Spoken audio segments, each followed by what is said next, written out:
নাঙ্গের আশা কইরা তোমার ভাতারের বাদ সঙ্গে তোমার নাঙ্গে গো ছাড়িয়া চলিয়া গিয়াছে।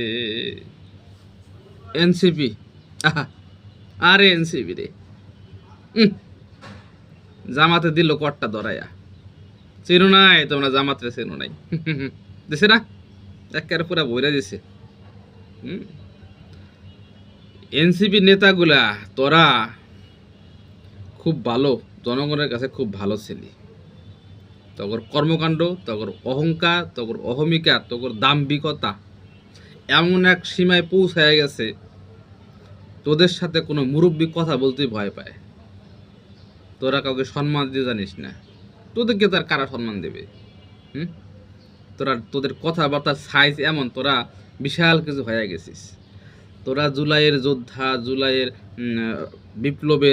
বিপ্লবী, ভালো কথা। আমরা সবাই তোদেরকে সম্মান করি, তোদেরকে মাথায় তুলে রাখছিলাম। ভয় পাও? এই জুলাই যোদ্ধারা যদি বিপ্লবী হয়ে থাকে, বিপ্লবীদের কেন মরণের ভয় থাকবে রে? তাদের কেন ফাঁসির ভয় থাকবে? বিপ্লবীরা তো জীবনকে ত্যাগ করে, মরণকে বুকে জড়ায়া নিয়ে বিপ্লব করতে মাঠে নামছে। তাদের আবার কিসের মরণের ভয়? মনে করো হাসিনার পতন হয় নাই, তাহলে বিপ্লবীদের কি অবস্থা হইতো? মারতো না? তাহলে তোমাদের কিসের মরণের ভয়? বিপ্লব কি ঘুমাইয়া গেল? বিপ্লবীদের বিপ্লব জাগ্রত থাকে, তারা মৃত্যুকে কখনো পরোয়া করে না। আর তোমরা ফাঁসির ভয় করতেছো। কি মালটো হয়ে গেছে না? এখন মালটো হয়ে গেছে, দুনিয়ার মায়া ছাড়তে মন চায় না।